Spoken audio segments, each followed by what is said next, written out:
welcome back to my channel. So I just want to say one thing before this video starts. When I was asked to do this video, I posted on my social media what you guys wanted to talk about, and this came up. This is a really hot subject right now. I'm pretty sure maybe some of you seen it, most of you seen it. If you have not, it's definitely worth seeing. But I just want to make it very clear that these are just my this is just my opinions, my beliefs. So I don't want to push it on anybody, and we're just sharing what I think here. So please keep watching. So there has been all of this craze around the show Surviving R.Kelly. Now, if you're like me, I was born in '89, so I grew up on 90s music.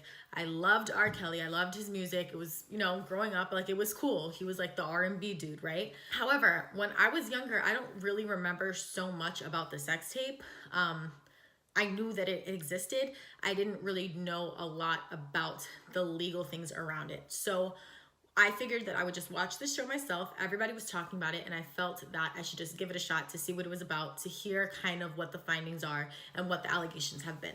After I saw the show, as a mother, and you know what, take that away, just as a human being, I was mortified, okay? I was mortified. I was terrified. I was sick. There were so many emotions surrounding it that I didn't even know how to feel.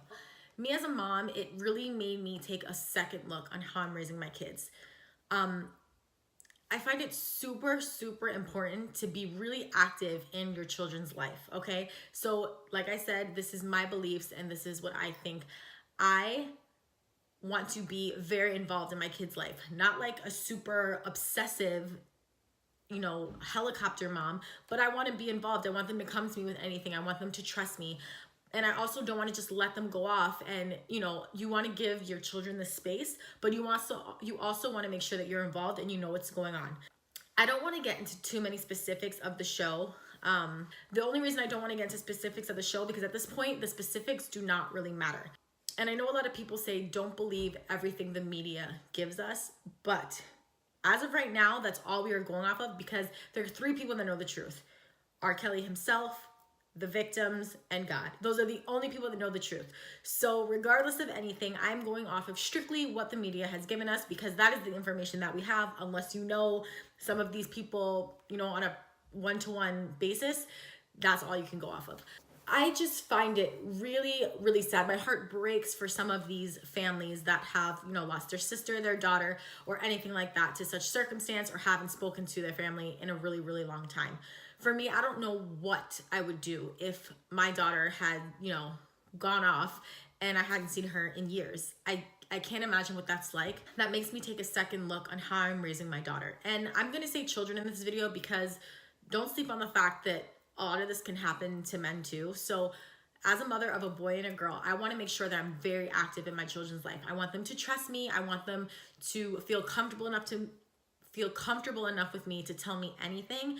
And I want to be involved. I want to know who you're hanging out with, who are your friends, where are you going? And like I said, not in a weird obsessive way, but I want to be involved. I want to know what's going on. At the end of the day, this is why I find it so crucial for my family to have God at the center of it all. I want my children to know their worth, their value in God's eyes. It doesn't matter what I think, what their friends think, what their boyfriend or girlfriend at the time thinks. It is about what God says. And if they can have that confidence, they can walk with their head held high because of who they are in Christ. There is nothing in this world that can take that from them. In my experience, when I was 19, I did have a relationship with someone who was 10 years older than me. And this was one of the relationships that truly traumatized me. It was probably the worst relationship I've ever been in, the most controlling, the most abusive. And I think it's really unhealthy to be so young to be involved with someone who is a lot older than you. I know a lot of people will say age is nothing but a number. However, when you are an adult, a true adult, and you are with someone who's older than you, maybe that's not a problem. But when you're a teenager and you are with someone who is a grown adult, that's an issue, because there is a lot between you that neither of you can connect on. There is too much experience between those ages that you guys cannot connect on.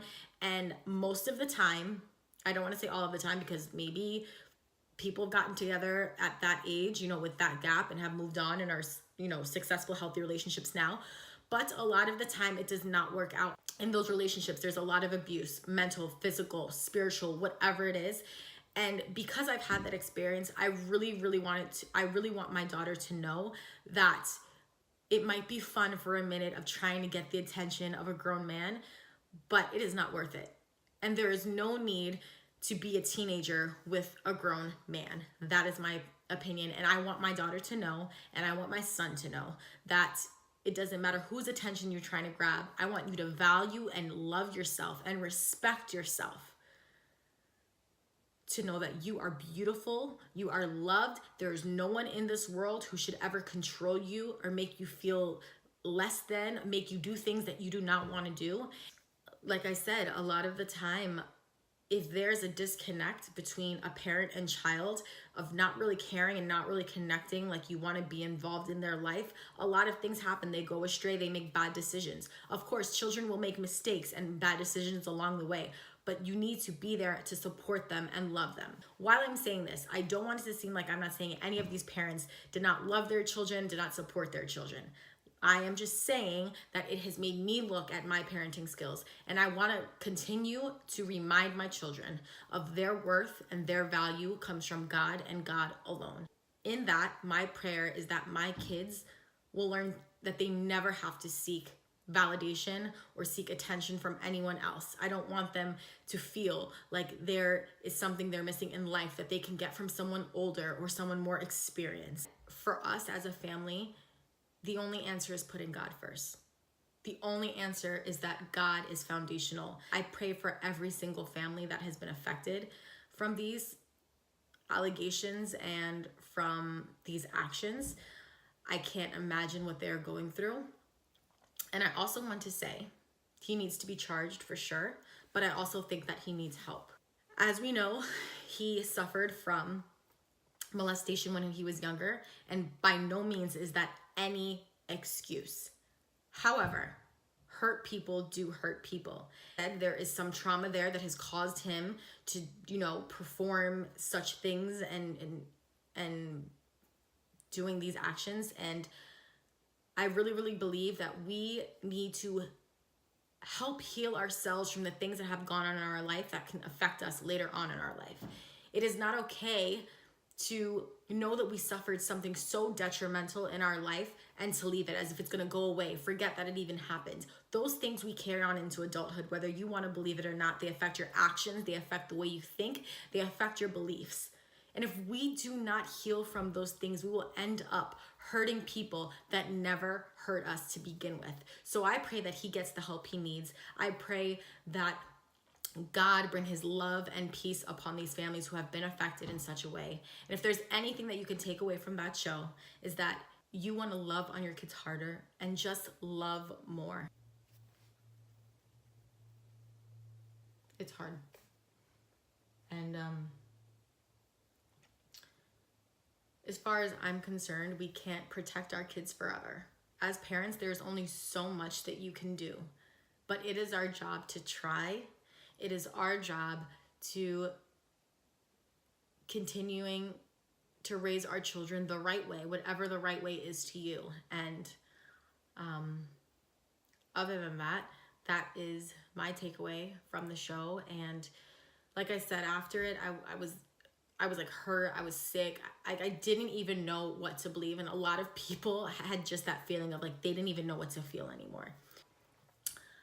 Thank you guys for watching. This was a tough video, and I hope I don't receive too much backlash because there are so many, this situation and this story has so many people split down the middle. So if anyone's gonna leave comments, please be nice. Please don't judge anyone. Everyone has their own opinions and beliefs. On that note, thank you guys for watching, and I'll see you in my next video.